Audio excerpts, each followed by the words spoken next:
probably one of the biggest stories in a while, I would say. And that is what's going on with the SPLC, the Southern Poverty Law Center. Now, I was driving across the country yesterday. I didn't get the whole details in all this, but I do have an idea of exactly what's going on with all this. Now, Lunduke, you were like, I can't wait to talk about this shit. It's so good. This courtesy of FBI Director Kash Patel, talking about the Southern Poverty Law Center and exactly what was going on with this. He doesn't lie. The charity that supposedly fought the Klan funded the Klan. The charity that supposedly fought neo-Nazis funded neo-Nazis. The Southern Poverty Law Center ran a methodical, calculated scheme to defraud their donor base of $3 million and lied to them and used an illicit banking structure system to create shell companies to hide their money and who it was being sent to, specifically for the reason to sow discord and hate into our society. This is the ultimate definition of hypocrisy. And if you look at the indictment produced by the Department of Justice and the FBI, you will see that these banking institutions tie directly the funding mechanisms in which the Southern Poverty Law Center used to fund at least 8 hate groups they supposedly wanted to take out, but they were paying the very villains of our society they supposedly wanted to protect us from. That's the ultimate hypocrisy. All right. So we got this group. They are trying to remove all the bad things, the racism and all this stuff, right? That's their whole objective. But the best way to get rid of it is to provide some for everybody, right? So they are actually, the way it's been explained to me and the way I've read online is that this organization was funneling money to these, the SPLC was funneling money to the KKK and like really bad organizations like this, right? I don't think like Unite the Right and all that stuff. Right. With the intention of funding over them so $3 million. Yeah. Right. So they could eventually generate more funds for their business. Because at the end of the day, that's really what this is. This is an organization. It's a business, right? Let's say you want to sell hot dogs. Well, you got to get the hot dog. You got to go get some buns and some ketchup and mustard, right? And that's kind of what's going on here with the SPLC here. And I'll add to that too. And I'm not sure if this is 100% confirmed yet, but from my understanding, it does look like they were also partially or entirely, I don't know, behind the North Carolina event with when they had the. Yes, that's confirmed. Oh, that is confirmed. Okay, so when you consider that hate event that happened that started this whole BS thing where everyone took Trump, the media did not properly quote Trump. What's really important to know about that event, though, is that is what that stupid lie, and now even further a lie, is what made Biden run for president with we've got this epidemic going on, and so I've decided to come out of retirement and become president. The whole thing's a bag of shit. Yes. Yeah, it was a complete fraud from the beginning. So we need to back up for a second here because this is really big. So the Southern Poverty Law Center was established in the 1970s, the very early 1970s. Now, if you go back in history, there were some significant KKK and otherwise activities happening in the early to mid 1970s and like the late 60s. That was a real thing that was going on. But what happened in the 80s and then in the 90s and in the early 2000s? All the crazy white nationalism started going away. Those groups started dying out. And so the Southern Poverty Law Center, in order to, just like Craig, you were saying, in order to keep the donations coming in, they had to invent hate crimes. They had to invent hate movements. They needed to make these groups, which were dwindling out to the point where it was just like 3 guys and an e-zine in their mama's Idaho basement. And they had to make those weird groups look like they were huge. So what do? They pay people to organize big events. They pay people to come in and put masks on so that they can't be seen and make it look like their numbers are bigger, and then turn around and use that as fundraising activities. It was a giant fraud scheme. And Phoenix, you are absolutely right. Biden, when he was running after the first Trump presidency, he specifically used the Charlottesville, North Carolina Unite the Right event as the very reason he was running. He wasn't gonna run. He didn't even want to run. You guys want to hear him say it? Yes, I do. I spoke to the mom who lost her daughter as a consequence of those neo-Nazis and white supremacists come out of fields in America with torches, carrying Nazi banners, singing the same sick anti-Semitic bile that was sung in Germany in the 30s. And when her daughter was killed, the press went to the then President Trump and said, "What do you think?" He said, "They're very fine people on both sides." Fake news. I knew then. I knew I had to do something. And that's why I decided to run. Because democracy was literally at stake. And, and then he evidenced everything that we thought. Like this was, what year was this? When he said this is like, he sounds like he's going to die here. Yeah, that's like around 2016-ish, correct, Lon? Well, Yep. That was the last year of right before he announced his candidacy, leading up to the end of Trump's first term. Yeah. So okay. So yeah, I'm sorry. Of course, I'm thinking of the event itself. But okay. That's so when, that's when that was. we get the idea here. And by the way, he brings this up here. January 6th, when attack on the Capitol, talked about now. Doesn't this like legitimately call into question every single event that's ever happened in the last little, because people talk about this idea of like this this has been an ongoing thing that I've heard consistently, is like the biggest threat to our country is white supremacy, right? And I don't know a single white supremacist, like a single person. I'm just like, now Craig, I've had my DNA checked. It says that I'm 100% white, and my parents told me that I was pretty great. So I'm just saying, as far as white, supreme and pretty white. It's great news. I guess I know one, Lundu. Thank you for that.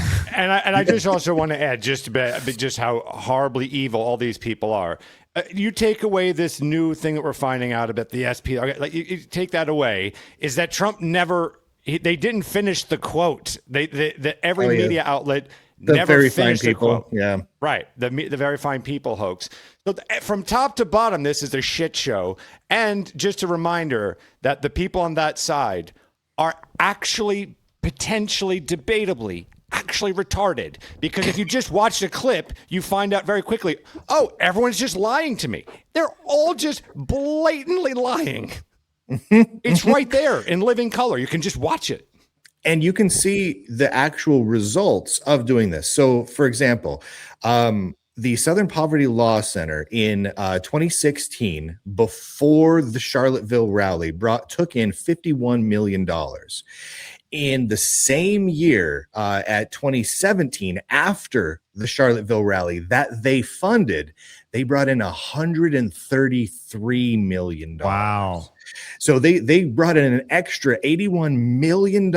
They significantly more than doubled, almost tripled their revenue by funding this with the work of the KKK and the Unite the Right organization. Now, who is the KKK? They're talking about David Dukes and Nick Fuentes as potentially being directly funded or roundabout funded leading up to the Unite the Right thing. And it's really interesting, because as you follow the money all the way through, that Unite the Right rally in Charlottesville, North Carolina is the first time that Nick Fuentes ever got any significant mainstream press. That was the first time when he started to kind of blow up. And since then, he's moved extremely to the side, to the point where he's adamantly opposed to the Trump administration, adamantly opposed to the Republican Party, and it's looking increasingly like he is a planted op in order to harm Republicans in the United States. And it looks like potentially funded by the Southern Poverty Law Center.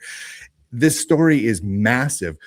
the amount of journalists that are out there right now digging and finding little nuggets of following the money and then giggling ridiculously because they're like, this is 5 different stories. I don't even have to work next week. I have too many stories at this point, is just off the charts. This has legs.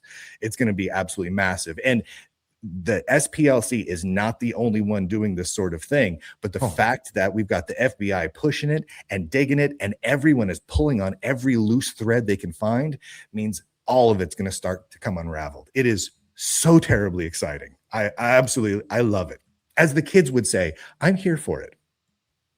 Well, there's been the very interesting response. By the way, once again, this has been a narrative that we've heard consistently, really, since it's funny to say like that 2017 Charlottesville, very fine people on both sides of whatever it is thing. That's been a constant narrative the entire time. My best friend, he axed me because of that. Like of 20 years, he no longer friends because of that very event. Crazy. Do you think you're going to get a email or a call from him saying, hey, no, man. I hope he's buried in semen and vomit at this point. I mean, I could give a shit about that guy. Okay. Hey, Darren, go fuck yourself. Get fucked, Darren. Get fucked. Yeah. Sorry. There's more here. Sorry, Lunduke. You have a Darren you want to talk to? No. Oh, Darren, it's cool. We're good. That We're good, was Darren. so high pitched. Wow. Here we go. This is You're like Consuelo. That's the best I could do. I'm very amused right now. So here we go. This is former presidential candidate Kamala Harris falsely accusing Trump of coddling the Charlottesville white supremacist rally exactly 1 month after she was endorsed by the SPLC, the group that planned, organized, and paid for Charlottesville. Wow. Let's remember Charlottesville, where there was a mob of people carrying tiki torches, spewing anti-Semitic hate. And what did the president then at the time say? There were fine people on each side. It's like this giant. If this is not like just the most insane red pill moment of just like, it's all orchestrated, it's all fucking fake, it's all a big show, and it's just puppet masters pulling. Like, for me, this is one of those moments where you go like, holy shit, everything is fucking fake. And this narrative has been driven for the better part of a decade in America. Think about how much division this has sowed. You know, this Charlottesville led to the Summer of Love, which led to which led to all the, just the domino effect of all this is honestly disheartening. And it's all stemmed from just the evilness of, well, we need to stay in business because the demand for racism isn't there, so we must generate the racism. It's absolutely right. The SPLC, from what I can gather, and I wasn't with them when they founded in 1971 or whatever, but at the time, there were a couple of white supremacist hate groups. There's like a little tiny one in northern Idaho, and there's a couple other ones that were actually causing some ruckus. So, okay, fine. I can see that. But once all these things started going away, they had to manufacture the drama. They had to come up with a reason to continue to exist. The same sort of thing was happening with a lot of the gay and lesbians activism groups. There was I remember distinctly, I worked at Microsoft right around the end of the 1990s. And there was a gay and lesbian employees at Microsoft. It was called Gleam. And their whole thing was to try and convince lawmakers to approve same-sex marriage. That was their whole thing. And I remember I had a meeting with them once because they brought in one of our state senators and whatnot. I had a meeting with them once, and it was renowned because the state senator, who's a Republican, was concerned about trans and other related issues. And this was, long before it kind of exploded. And what really struck me was that gay and lesbian activism group was adamantly opposed to trans issues and things like that. They were all about nothing but gays and lesbians getting married. That was it. That was all. Well, then they can get married. Okay. Now what do we do? if we want to keep the money and donations coming in, we have to dogpile in and add brand new things to get upset about or manufacture things. And in comes the trans activism and the alphabet soup plus activism and whatnot in order to keep the funds coming in. And the Southern Poverty Law Center did the same thing and then went even further and started manufacturing the hate on top of all of that. It's absolutely preposterous. And we see tons of these organizations, these activist organizations that are running amok and just ruining everything, and it sucks. Well, there's been talk about this is not the only organization like this, and I think that it'd be very ignorant to think that this is not the only. This is the only organization that's doing exactly this.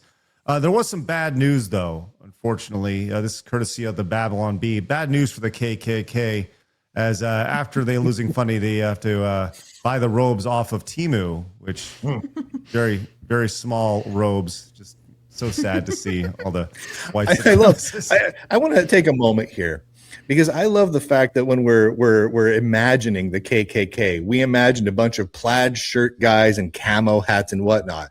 But then when we look at the events that the Southern Poverty Law Center funded, it was all 18 to 23-year-old metrosexuals, clean shaven with shiny, like gray silver shirts and tightly cut haircuts with a neat little trim on the side and a little bit of an affectation, not a lot, just a little bit. Just the hand goes like this, just a little bit.